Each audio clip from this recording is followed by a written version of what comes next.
Parte del éxito de mi horóscopo, al que consideraba exitoso en tanto tenía algunos lectores fieles que lo pedían y lo compartían con entusiasmo en sus redes sociales, debía de estar relacionado con que, sin importar lo que escribía, cada lector se buscaba en su signo y encontraba la manera de verse en él. Mis oráculos tenían que ser precisos porque trataban de evocar una imagen particular, pero esa imagen debía ser lo bastante amplia como para que el lector pudiera darse vuelta hasta encontrarse en ella.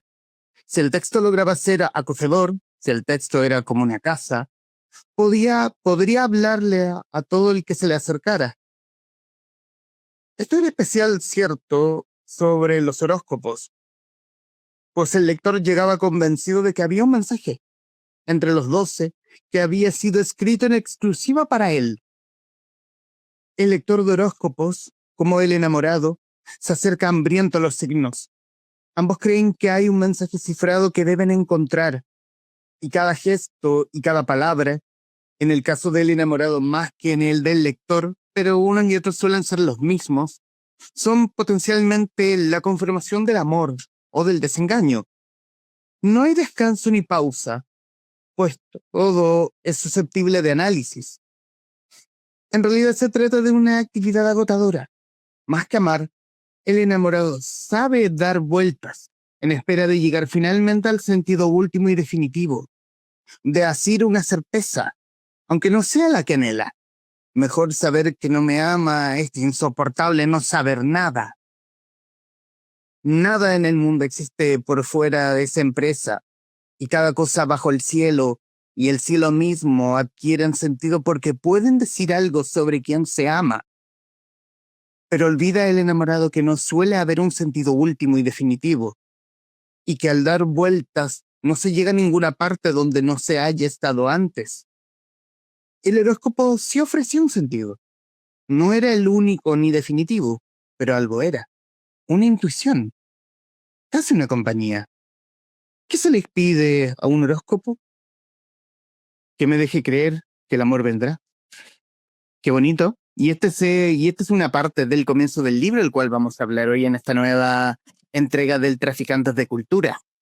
El libro que ven en pantalla lo llamaré Amor, del escritor colombiano Pedro Carlos Lemus, libro editado en Chile por Random House y que muy amablemente aceptó esta conversación con el podcast. Pedro, muchísimas gracias por esta conexión. Gracias a ti por la invitación, Humberto. ¿Cómo estás? Es un libro fascinante, muy bonito, muy bonito. Me gusta, aquí habitualmente en el podcast tenemos como temas muy habituales que tocamos muy seguido. Uno de ellos es el amor. Y aquí vamos a hablar del amor y vamos a diseccionar el amor y quizás como que cómo se llevaron, cómo entiendo uno el amor por un lado o por el otro lado, pero también diseccionar un poco este personaje que nos habla y que también es un libro de amor, de desamor, de tristeza, ausencia, y ante todo mucha memoria. Hablar de la idea. ¿Cómo no es un libro como este? Eh, Mira, me encanta empezar por ahí porque, bueno, me encanta que hayas escogido ese fragmento que leíste sobre los horóscopos, justamente, porque ahí está uno de los comienzos de Lo llamaré amor. Lo que quiero decir es que pasó de una manera muy intuitiva, así como sucedió, bueno, es una historia real y si quieres más adelante podemos hablar, ¿no? Sobre ese yo que está en ese libro, que tanto pasó, ¿no? Que es algo que a mí no me interesa aclarar, pero para contar la historia del origen, sí quiero decir que todo lo que cuento sobre escribir horóscopos sin saber de astrología es algo que efectivamente yo hacía. Yo publicaba horóscopos en Twitter durante una época, luego los escribí en la revista Arcadia, revista cultural colombiana, que ya no se publica. Y en ese entonces, digamos que mucha gente empezó a leer, pues, o alguna gente ahí como lo escribo, ¿no? Como era exitoso porque algunas personas me contaban que lo leían y yo no sabía nada de astrología y en algún momento me cansé, pues me gustó mucho como ejercicio, ¿no? La publicación de horóscopos, pero en algún momento me cansé y pensé que quería escribir una historia. y no solo publicar estos mensajes cortos, bueno, creo que está mejor escrito que lo que yo podría decirlo hoy, pero eso, eran como mensajes cortos que jugaban con ciertas imágenes y eran lo suficientemente eso, concretas para que pudieran decirte algo a ti, pero también lo suficientemente amplias para que cualquier persona o muchas personas pudieran encontrarse en ese texto. Y a mí se me ocurrió que podía escribir una historia sobre la persona o el escritor que escribe horóscopos sin saber de astrología, solo como una excusa para mandarle señales a una persona a la que quieren, ¿no? Entonces, a lo mejor si yo sabía cuál era el signo zodiacal de ese hombre que me gustaba, le podía mandar señales a través de su signo y bueno, era como una ficción ahí sobre uno que podía hacer a través de la escritura, ¿cierto? Y en ese proceso, en ese proceso, pensé que era demasiado fraudulento escribir esa historia sin saber absolutamente nada de astrología y dije, bueno, está bien, vamos a investigar un poco, a ver de qué se trata, aunque sea para usarlo como un referente. Y en esa investigación, entre las cosas que aprendí, aprendí que los horóscopos tenían algo llamado casas. ¿No? Incluso estaba, pues porque no me acordaba muy bien, pero ahora que lo leías, que habla sobre el texto que sea como una casa. Y bueno, hay una cosa que se llama casa astrológica que seguramente tendrá muy claro quien sabe de horóscopos. Yo no lo sabía y hasta el día de hoy no lo tengo tan claro tampoco, ¿sabes? Pero a mí lo que me llamó la atención fue que al enterarme de eso, escribí algo sobre las casas astrológicas o sobre cómo cada signo tenía su casa astrológica y se me ocurrió que una buena manera de continuar era escribir sobre las casas no astrológicas, sino las materiales en las que yo había vivido. Entonces, uno de los comienzos de este libro y el que yo consigno más identifico, además relacionado con la escritura de horóscopo, fue que la idea de una casa me llevó a la otra casa, es decir, a la casa física, y empecé a escribir una suerte de historia de casas en las que yo había vivido. Em, yo creo que lo llamaré amor, bueno, como ya sabrás porque lo leíste, está muy lejos de ser la historia de horóscopo, eso es uno de los elementos que aparece.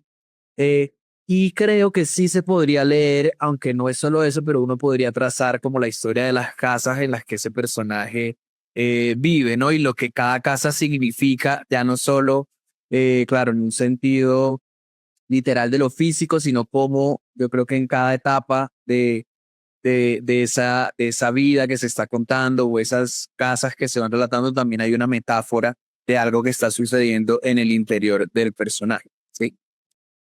Ujú. Sí. Había, o bueno, escogí esa parte bueno, no es quizá lo principal, pero escogí esa parte del libro porque me gustó esa asociación que hace el narrador respecto de esta búsqueda, porque tal como en el amor, también en el horóscopo quizás buscamos algo, ese algo que perdimos, ese algo que puede ser el amor, puede ser la suerte, puede ser el nombre que le pongan a quien va a ver o quien va a escuchar este podcast, pero es también esa búsqueda. Me gusta también porque en el protagonista, qué bonita forma, qué raro va a ser que hablan lo bonito que es la tristeza. Pero qué bonita es la forma en que expresa la tristeza con una estética muy bonita, pero a la vez muy abrazable. Me gustaría abrazar demasiado al protagonista porque de alguna u otra forma uno se sienta ahí, de alguna u otra forma también se ha replegado respecto de cuando ha tenido una tristeza, alguna ausencia, ha hecho de la tristeza su modus de vida de alguna forma. Sí, fíjate que eso es algo que a mí me interesaba mucho. Aún me interesa, pero creo que ahora menos, en parte por ya haber escrito ese libro, pero es la manera en como lo aparentemente que triste o lo verdaderamente triste tiene ese lado que puede ser suave, ¿no? Que no es solamente el del carro, ¿no? Porque yo creo que, bueno, un elemento importante en el libro, por ejemplo, es la educación sentimental que muchos recibimos en cierta, pues sí, mientras crecíamos y que básicamente tiene que ver con nuestra familia y con las canciones, ¿no? Hay muchas, aparece mucho la emisora, la radio en el libro, las telenovelas, es decir, esas imágenes de la televisión, la radio y la familia que nos enseñan un poco cómo sentir, ¿no? Cómo amar. Y entonces, a mí creo que me interesaba desde la escritura, sí observar estas situaciones que son dolorosas y tristes, pero tratar de encontrar no solamente el desgarro o el gran grito de dolor, sino encontrar lo suave en esa situación también, ¿no? Em, Me interesaba mucho, por ejemplo, ver cómo uno puede acomodarse dentro de la tristeza, ¿no? O dentro de una melancolía, ¿no? Y cómo realmente no es el caso, creo, del protagonista necesariamente del libro, pero pienso en cómo uno podría acomodarse a vivir una vida más o menos que estable y cómoda en la tristeza, ¿no? Que es una aparente contradicción porque lo que uno está acostumbrado a escuchar es que hay que salir de la tristeza para ser feliz. Y por supuesto que si yo, no sé, conversara con algún amigo que está pasando por un momento difícil, eso es lo que le diría porque uno no siempre, ¿no? Como escritor, pues no le voy a recomendar a mi amigo necesariamente, ah, no, quédate en la tristeza. Pero en cambio, si nos vamos más allá, creo que al escribir sí me interesa pensar en cómo esas, por un lado, cómo esas emociones no son algo negativo, como hay algo, como hay un aprendizaje del sufrimiento y de la tristeza, como digo. Y por otro lado, pensar en cómo muchas veces nos gusta nuestra propia imagen al estar tristes, ¿no? En parte porque son maneras de estar triste que se han aprendido, pero a mí se me ocurre un ejemplo y es que durante sí, mientras, no sé, mi adolescencia probablemente y también después, encontraba un gran placer en sentirme triste o sentirme nostálgico, porque eso me acercaba mucho a ciertas cosas que me gustaban, es decir, a canciones que disfrutaba, a poemas que releía y bueno, sé que estoy como describiendo una imagen muy romántica, pero justamente de eso se trata, ¿no? Como de ese placer que también se encuentra en que las canciones y los poemas de desamor de repente también sean sobre uno, ¿no?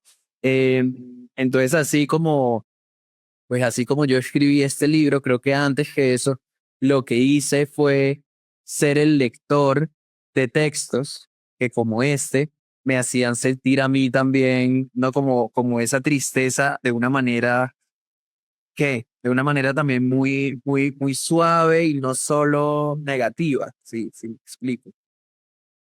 Ujú.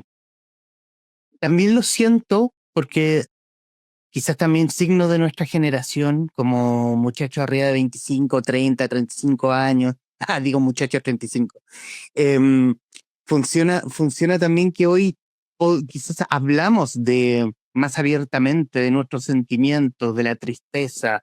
Claro, lo que antes es un sentimiento que sí existe, pero para nuestros padres era como ya, listo, chao, sale de la casa, sobrellevas todo eso, el tema de la salud mental. Me gustó también otra, que lo hablaste creo que en una entrevista, hablar de este como, y también en el comienzo del libro, cómo está metido también la emisora de radio, cómo los gustos musicales de tu madre, los gustos latinoamericanos, muy latinoamericano en el fondo. Sí, y yo, fíjate que me interesa que me lo digas, porque claro que lo que uno se imagina es, y es lo que yo diría, sí, que hay como unos referentes compartidos a lo largo de todo el continente, ¿no? Pues por lo menos desde México y hasta el sur, que uno podría encontrar, ¿sí? Entonces digo que me interesa que me lo digas porque podría pasar que desde Chile lo leyeras y dijeras, no sé, como acá no entiendo nada de estos referentes y por supuesto no están ahí solo para que se entiendan, pero yo creo que detrás del libro sí está la sospecha em, de que, bueno, de que una cantidad de personas, no solo limitadas por este país, crecimos de una manera similar o tenemos referentes con respecto a eso, a la música popular, a la televisión que compartimos. Y a mí eso me importa porque, bueno, primero porque sí, es como una manera similar de haber crecido, un código común, pero además me importa porque hay algo que desde que, desde que supe que a mí me gustaba que como el arte popular o la producción cultural popular, y me refiero con esto, eso, a la música, bueno, en el libro específicamente es la balada romántica, ¿no? O están las telenovelas, pero bueno, me refiero como a estos referentes que en Colombia, por ejemplo, en la música, llamamos música para planchar, despectivamente, y luego ya se ha vuelto de una manera de llamarse, pero sí, esta balada a mí me interesaba porque cuando empecé a conocerla me di cuenta de que unía a varias generaciones, ¿sí? Y eso, sí, como que esa unión de varias generaciones y también de clases sociales hacía que, bueno, que yo con mi tía que tiene, no sé, 30 años más que yo, cantáramos juntos una misma canción y nos apasionara la misma canción, o que uno esté en una fiesta en la calle en la que resultó y de repente hay un grupo de gente desconocida y el momento del encuentro sea el momento de cantar eh, una canción que atraviesa, así como sin importar, une. Eh, entonces esa cualidad de la música también me gusta, no solamente eso, en los términos de cómo creció cada uno, de lo que eso significa en las maneras en cómo nos relacionamos, sino también en cómo, sí, fue como que una cosa que logró unir eso a una Latinoamérica. Entonces ahí me parece interesante porque si tú y yo eso nos encontráramos en una reunión social un día, pues con seguridad habrá puntos en común desde ahí.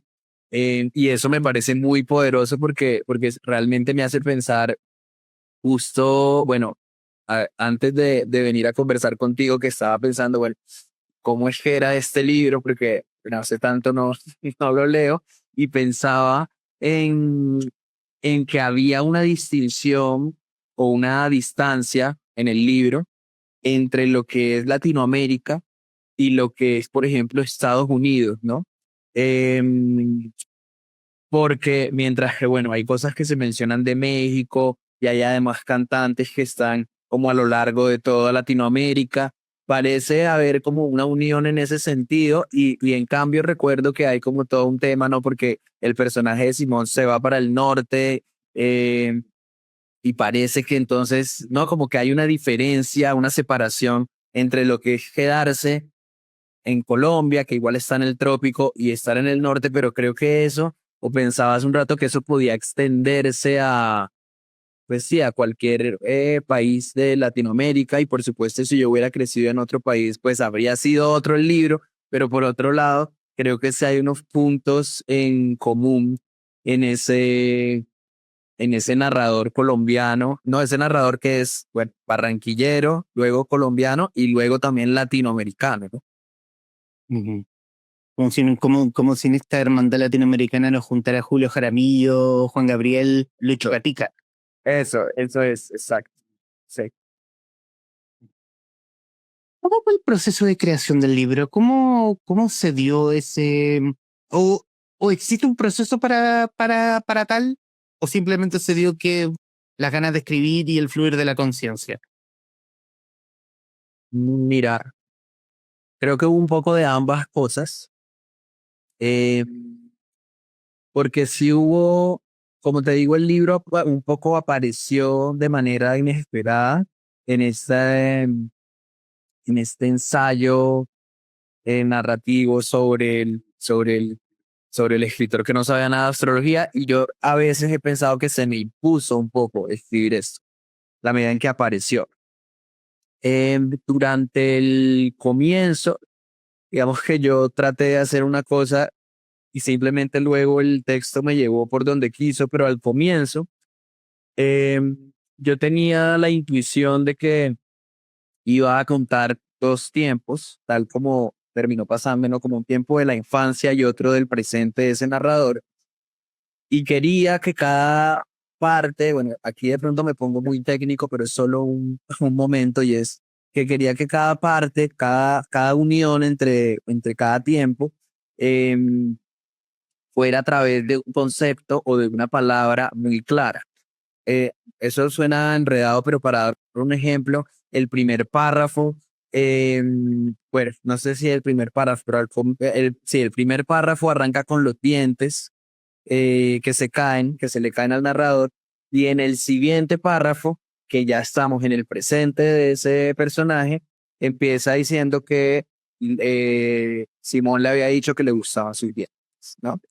Y luego hay otra cosa sobre el narrador que se queda callado y luego en el siguiente párrafo es como acá no paraba de hablar, ¿no? Como si en un elemento uniera el pasado de ese personaje y el presente. Pero luego de eso, el texto tomó fuerza por sí solo.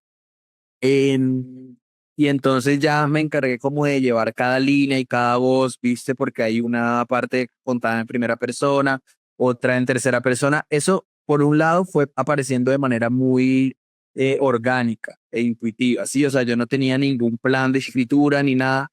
Lo que sí sabía, por lo general, y gracias a esto que te digo de cómo iba pasando de un tiempo al otro, era que sabía casi siempre con qué iba a seguir al día siguiente que me sentara a escribir. Y hubo algo que yo creo que determinó mucho mi escritura. Em, sí, no sé si o sea, no creo que se note de alguna manera en el libro, pero para mí fue como muy claro que gracias a eso pude escribir el libro y era que efectivamente tenía muchas ganas de escribir, como decía, y se me empezaron a aparecer muchos temas, muchas imágenes. Pero yo en ese momento, pues tenía un trabajo como editor además, o sea, que tenía mucho que ver con literatura, y yo tenía que empezar a trabajar alrededor de las 9 de la mañana. Eh, entonces, lo que hice, y en realidad como se escribió casi todo este libro, fue despertarme lo suficientemente antes para tener las primeras horas del día para escribir. Eh, y eso, que es un detalle pues anecdótico que no tendría mucha importancia, para mí importa porque yo creo que sí, o sea, que me resultó muy bien tener un espacio tan limitado o un tiempo pues tan limitado para escribir, porque eso quería decir que yo sabía que lo que no escribía entre las 6 y las 9 de la mañana ya no iba a poder escribirlo ese día, ¿no? Porque por supuesto, bueno, terminaba de trabajar alguna hora en la tarde, pero luego estaba demasiado cansado. Yo soy una persona que prefiere madrugar que trasnochar. Entonces, esas dos cosas se juntaron por un lado como lo intuitivo y lo orgánico de esta historia que me fue apareciendo, y que además se vuelve una historia muy relacionada con mi infancia sin que yo lo quisiera así al comienzo, y luego una parte mucho más metódica que era la de escribir casi que un párrafo cada mañana y ir día tras día, párrafo tras párrafo. ¿Y cómo fue ese ejercicio de, bueno, lo mencionaste, que parte, está tu infancia en el libro? ¿Cómo fue ese ejercicio de quizás ponerte a disposición de la historia? Ser también en ese lienzo con el cual puedes escribir. Sí, me encanta como lo dices tú de ponerme a disposición, porque creo que ese fue tal cual lo que hice y quizás no lo había dicho así hasta ahora. Yo creo que, o sea, en algún momento me di cuenta de que era un muy buen material para una historia como la que yo quería hacer, mi propia vida. Y a eso entonces me refería cuando hacía esa distinción sobre ese personaje, que si era yo o no, porque para mí muy, o sea, es decir, desde el primer párrafo que escribí, que es el primer párrafo que de hecho tiene la novela, es decir, había escrito otras cosas antes, pero cuando dije, no, creo que esto va a ser una historia sobre la infancia, lo arranqué por ese primer párrafo. Eh, yo supe, por un lado, que me interesaba mucho tomar mi historia, pero no por el placer de contar la propia historia, sino porque creía que ahí podía haber un material que sirviera en términos narrativos para lo que yo quería hacer, ¿sí? Entonces, yo que me di cuenta, me fui dando cuenta de que me interesaba contar una historia sobre el amor, como decías hace un rato, y la ausencia, o sobre esa búsqueda del amor que no se encuentra, o sobre las pérdidas, ver a alguien irse. Y entonces me di cuenta de que estas historias familiares eh, eh, eran un muy buen recurso del que podía partir. Y luego de eso, porque eso lo hice y entonces supe mientras lo hacía que no quería, por un lado no quería como tener ningún pudor con respecto a ese yo que fuera, ¿no? Que es con el que yo me identificara, ¿sabes? Porque, no sé, por ejemplo, nunca me planteé cambiarle el nombre al personaje, que es algo que hace, no sé, que hacen algunos escritores para, ¿no? Para entonces ya es ficción porque le cambio el nombre al personaje. A mí me interesaba jugar y, y quería, sí, como jugar y me parecía como un poco atrevido, incluso como decir, no, se llama Pedro y me voy a meter hasta el fondo de lo que signifique que se llama Pedro. Y por eso hay algunas páginas que están dedicadas a preguntarse qué significa llamarse Pedro y Pedro Carlos y por qué. Entonces me interesaba mucho, por un lado, ir al fondo de esa historia personal y de ese yo. Pero por otro lado, sabía que no era suficiente con hacer eso. Eh, bueno, yo ya te comentaba que he trabajado como editor y también asesoro proyectos de escritura y entonces eso también me daba como una visión sobre lo que quería hacer con mi propio texto. Yo sabía que no era suficiente con contar esa historia de un yo y que necesitaba que esto pudiera trascender lo suficiente para que alguien más como tú pudiera leerlo y pudiera sentir algo aparte de, estoy aquí leyendo como la vida de Pedro, ¿no? Entonces, luego de ir a ese fondo, yo creo que, sí, yo creo, como suelo describir, estos son como dos movimientos. Un movimiento que va a lo profundo de ese yo que se está examinando y luego otro movimiento que se distancia y que ve las cosas un poco de una manera más fría y y está pensando en el texto y no en el yo, ¿sí? En lo que necesita un texto, ¿sí? Entonces, en ese proceso, por supuesto que quedan cosas por fuera porque no, quizá eran importantes para mí, pero no para el texto. Por supuesto que hay bueno, de lo que la gente suele decir, no, hay cosas alteradas, cosas exageradas, pero incluso desde antes de alterar y exagerar, hay una, que llamémosle una curaduría para empezar, de qué cabe y qué no cabe en un texto. Y entonces cuando yo hablo de esto, a veces me gusta decir que si yo escribiera, no, que yo podría perfectamente escribir otro libro sobre una infancia inspirada en mi infancia, sin, ¿cómo decirlo? Como sin mencionar ninguno de las escenas que están en Lo llamaré amor. Es decir, yo creo que así de amplia, pues es cualquier infancia y cualquier vida.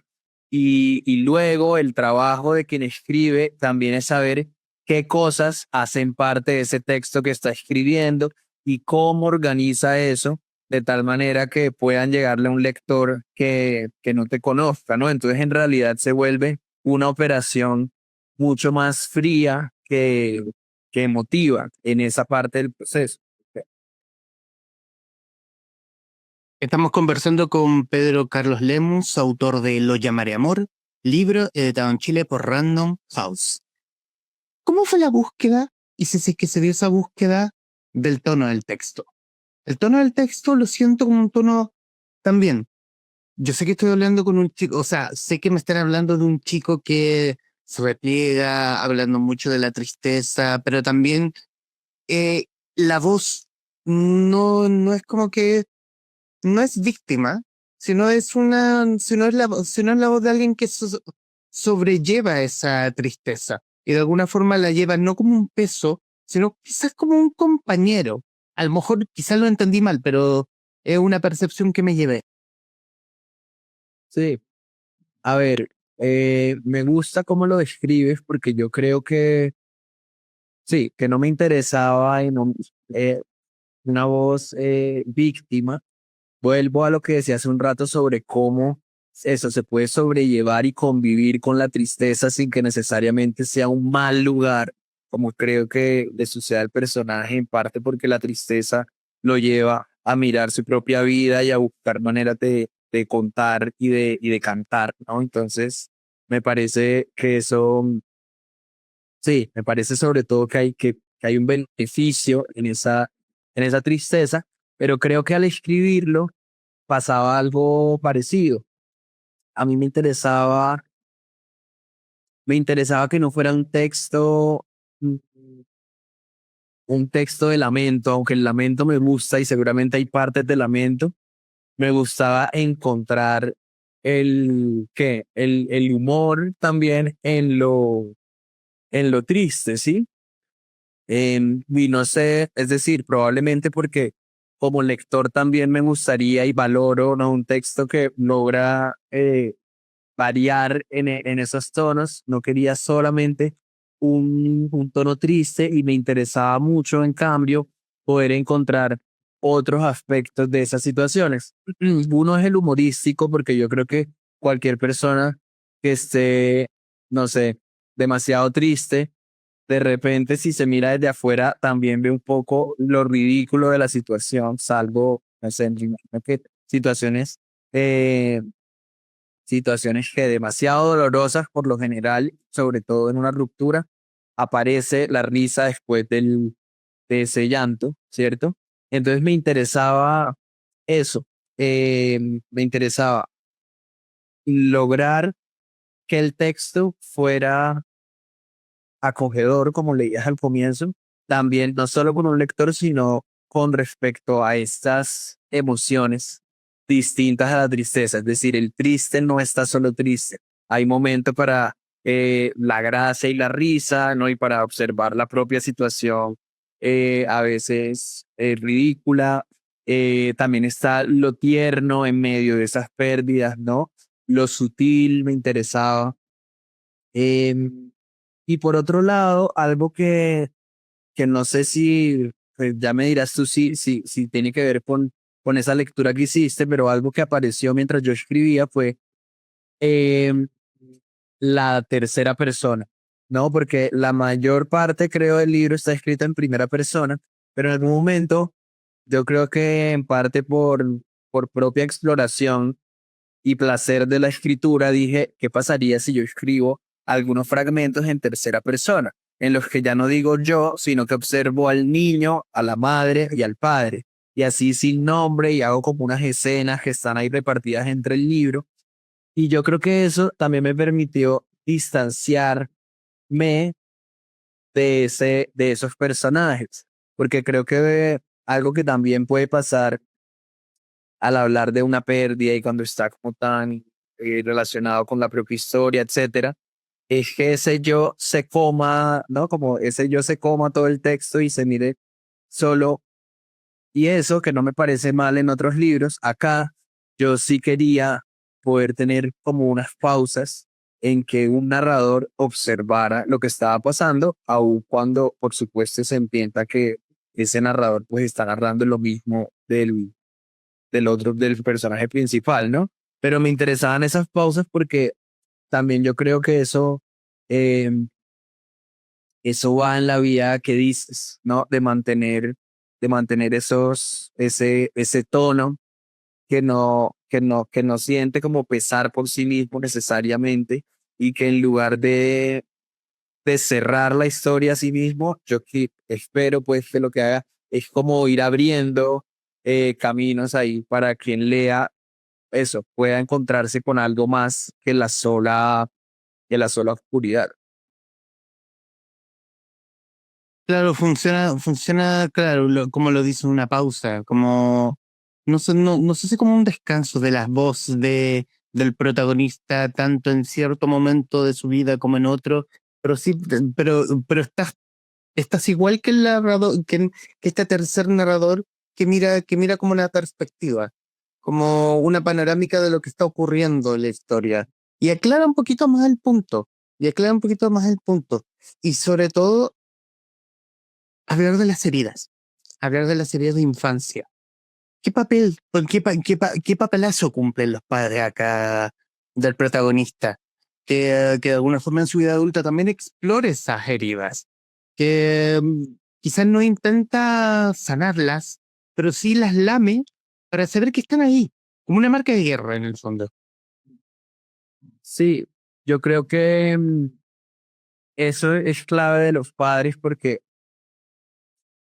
a ver, algo que tampoco me interesaba, volviendo a la pregunta anterior, era como asignar unas culpas necesariamente, un decir, así soy porque esto pasó. Pero por otro lado, es muy difícil, y yo sí, cada vez creo más eso, como separarse uno, o sea, o más bien es un largo camino separarse de esas heridas de la infancia, ¿no? Y por lo general, lo que trataría de hacer uno es decir, lo que uno haría, yo creo como de manera muy automática sería o seguir la misma senda que marcaron las heridas del pasado o distanciarse del todo y terminar en otro, ¿no? En otro problema o por oponerse a ese origen o a esa herida fundacional. A mí me importaba mucho, es verdad, eso de no sanar las heridas porque yo no estoy muy seguro. A ver, seguramente las heridas pueden sanarse, pero de lo que no estoy seguro es que la escritura sea un camino para eso. Yo creo que es exactamente lo que pones en términos de lamerse las heridas. Y yo creo que es también un mirarse, ¿no? Y un hurgarse y un ver qué hay ahí. Eso puede dar cierta satisfacción, ¿cierto? Y quizá la satisfacción de examinar las heridas propias no está en sanarlas, sino en ver qué hay ahí. Y yo creo que luego de eso uno puede pensar, nada, en cómo se relaciona con respecto a las heridas de la infancia y a la historia de sus padres y ver uno qué hace con eso. Y a veces lo poco que uno puede hacer es apenas darse cuenta de que ahí están, pero incluso eso me parece un gran tesoro, ¿no? Como poder uno mirarse y decir, ah, esto es lo que me pasó. Y por supuesto, eso que me pasó no es tampoco, creo, algo estático, ¿sí? Porque luego en unos años puedo decir, ah, no, pero quizá era esto otro, y entonces ahí también el significado va cambiando, como pasaría con los horóscopos, ¿no? Que era justo para volver a la lectura del eso es lo que pasaría con un horóscopo, que uno hoy lo lee y le dice algo, y a lo mejor si me leyeras el mismo horóscopo en 10 años, lo asociaría con otra cosa y no con eso. Entonces esa relación entre lo fijo y lo cambiante me interesa mucho y me interesa mucho pensarla en términos de la historia familiar de cada uno. Cómo hay unas cosas que pasaron, así nos relacionamos con la memoria también, ¿no? Hay unas cosas que pasaron, pero luego eso que pasó va cambiando. Incluso los mismos hechos van cambiando a lo largo de los años. Uno lee la cosa de manera distinta. Entonces, bueno, esos son temas que me interesan mucho porque ya ves que se relacionan mucho con leer y con escribir. Y es como uno está tratando pues hay algo fijo en teoría que es el lenguaje, pero luego está lo que va variando a lo largo de las lecturas o de la escritura. Y sí, creo que aplica también para la memoria, para la historia familiar.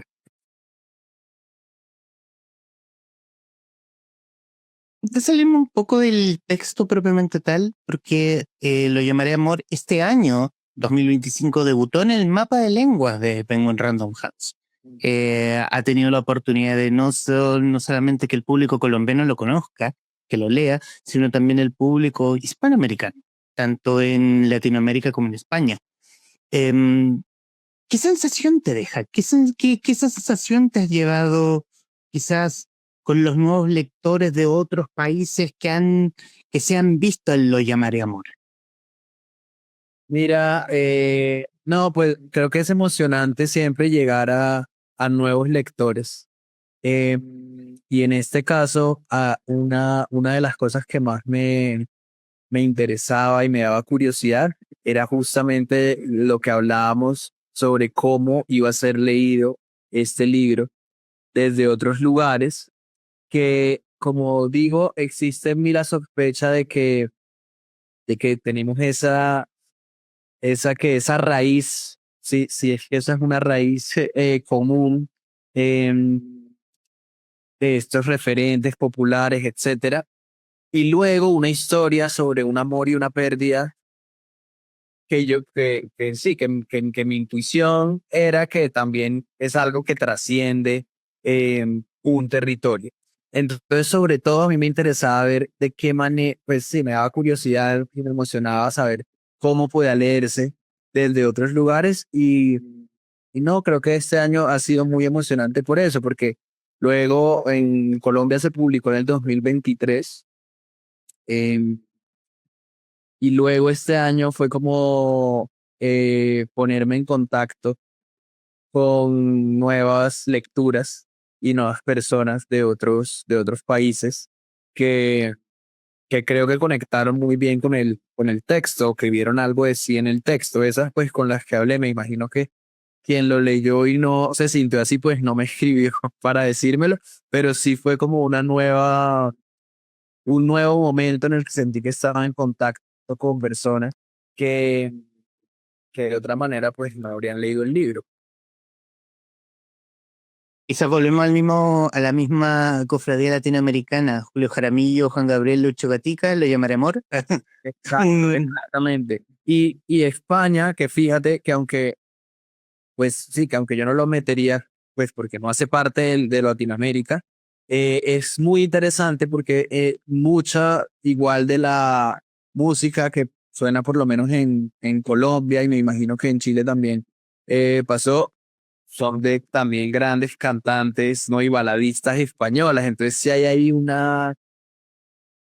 pues sí hay una unión que claro, viene, es mucho más, más amplio que eso, pero me interesa porque yo siempre pienso eso, en Latinoamérica como lo dices, pero luego en España que también han leído el libro, es muy interesante porque también porque sin ser Latinoamérica, claro que hay unos referentes de la música, de la balada romántica que son españolas y que todo el tiempo además está sucediendo, que, ¿cómo lo llamaría uno? Que es una especie de sincretismo, si queremos ponernos en términos religiosos, porque no sé, da la casualidad que las primeras entrevistas, Humberto, que yo hice, no eran entrevistas, eran unos videos promocionales con la editorial acá en Bogotá.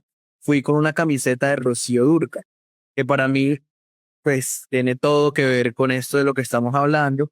Y pues justo Rocío Dúrcal, pues, fue una española que luego tuvo una gran relación con México y entonces llega acá, pero no, como esos movimientos también me interesan mucho y de hecho hay una parte del libro en el que, en el que se pregunta, un fragmento que se pregunta sobre esas canciones que tuvieron su origen en España o en Italia también y fueron traducidas al español para llegar a Latinoamérica. Eh, y entonces es sí, un puente que me interesa mucho.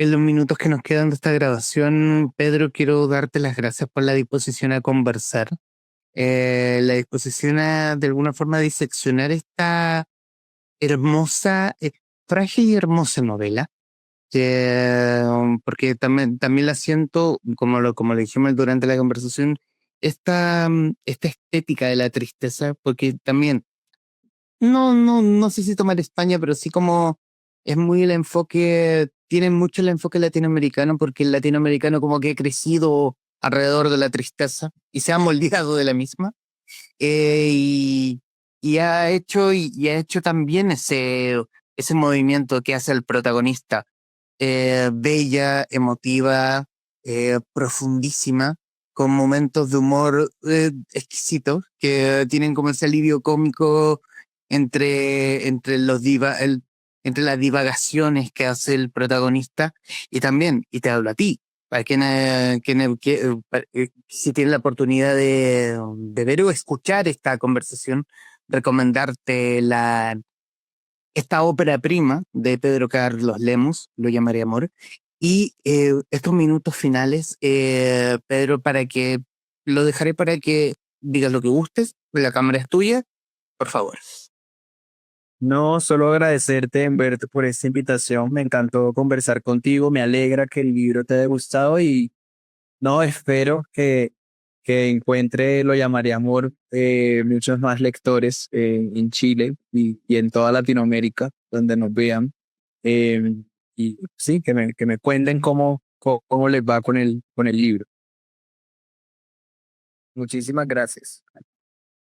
Pedro Carlos Lemus, autor de Lo llamaré amor, libro publicado en Chile por Random House, en conversación con la guarida de los traficantes de cultura. Mi estimado Pedro, muchísimas gracias. Bueno, gracias a ti, Humberto.